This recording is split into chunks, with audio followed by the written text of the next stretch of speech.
Ngalenye ilanga Jesu uthi kubafunzi bakhe abanike emadoda langu-5,000 kudla ngoba sebahleli naye isikhathi lesithe. Bathi-ke bafunza hayi awubakhulule Nkosi bahambe, bathi hambele sale bayofuna kudla emadolobheni. Uthi Jesu hayi asibanikeni thine kudla, funa bashayeke phasi ebutheni bendlela. Lilanga lakho lamhla uNkulunkulu ukubonele wathi funa buthe bendlela bukushaye phasi. Ngako-ke thola nasi isingwa lesitakusida semihla ngemihla. Encwadzini yaLuka sahluko 10 verse 19, buka la ngikunike emandla ekunyathela tinyoka nabofecela, emandla ekuncoba sitha kude lokuya kukulimata. Buka la ngikunikile emandla. Ngalamanye amagama lengifuna ukubonga enyalo kubonga, ungahambi uyowafuna emandla, awekho khashane nawe akuwe. Ungahambi uyowacela kubete longavukela kuye uthi usayofuna emandla, uthi Jesu ngikunikile. Wena hamba lamhla, phumela ngaphandle wathi ukuthi uphuma nje unemandla. Ngifuna leli gama leli sithi khumbude futhi ukuthi ligama lelisho emagunya. Emandla noma unawo ngeke wasebenzise ma ude emagunya. Labantu labanye lababonakala batidlakela banemamasela langakuphakamisa ngesandla sinye akugangathe phasi. Unepower kepha i-authority ayimvumeli kuthi ahamba agangathe abantu. Noma anawo lamandla kepha ude emagunya ekuwasebenzisa noma kukanjani. Lokho kusho ukuthi i-authority ingetulu kwepower. Sathane unepower, unemandla kepha emagunya akuwe. Kusho ukuthi wena unemagunya ekuthi Sathane lamandla akho ngeke asebende la. Wena unemagunya ekwenta sitha sikulalele.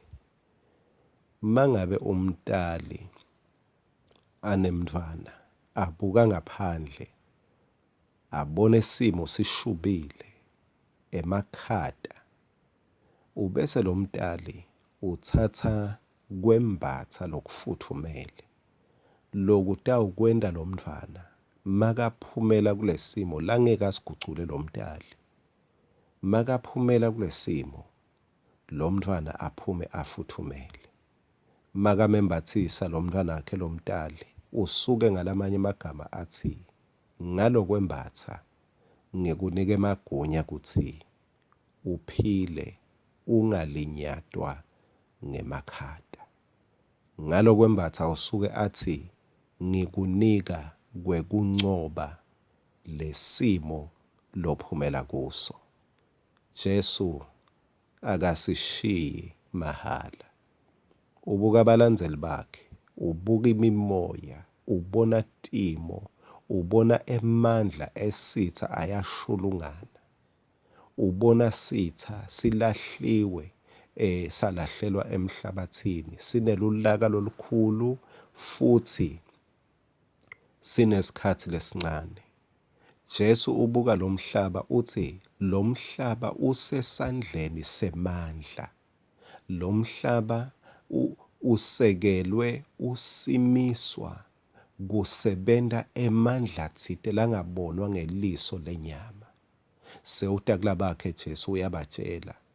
Laba bekabatshela kepha livi lakhe lime phakade throughout the generation. Liyakhuluma lelivi uthi kulaba labalandzela yena sengisitatishile simo. Sengibonile konke lokukhona emandla esitha ayashulungana afuna kumelana, kuphazamisa imisebenti, kuphazamisa ingqondo, kuphazamisa budlelwane, kuphazamisa impilo yalabangilandzelako. Awuthi ngibembathise labalandzeli bami, ngibembathisa emagunya, ngibembathisa emagunya, ngibakhiphela kule simo. Ngithi le simo ngeke ngisishintshe la ngaphandle, kepha ngidawushintsha le mpilo, ngidawushintsha loku lengidawukwenta kulaba bami.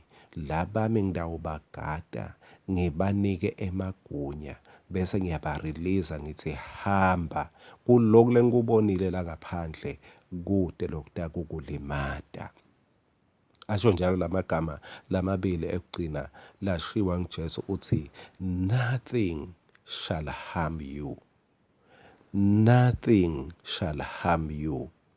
Usahamba nje ubhekana nelive lamhla, ubhekana nemsebenti, hamba unana ngemagunya, ushayela etulu, uhambe utishaya sifuba ngemusa nangemandla kaNkulunkulu, uthi kude lokudangilimata. Liyaphuma liyashona kude lokudangilimata. Kukhona kumbe lokubona ngazuthi kufuna kuba ingoti embi kwakho, khumbula Jesu uthi kude lokudangilimata. Noma ngabe icondition injani, noma ngabe sowubukwa ngibani kanjani, noma ngabe bani uva ngazuthi ukwentela phasi, khumbula Jesu ukuthembisile wathi kude lokudakulimata. Hamba ngalamagunya, sima kulelivi la Jesu lamhla, ubusiseke njalo. Amen.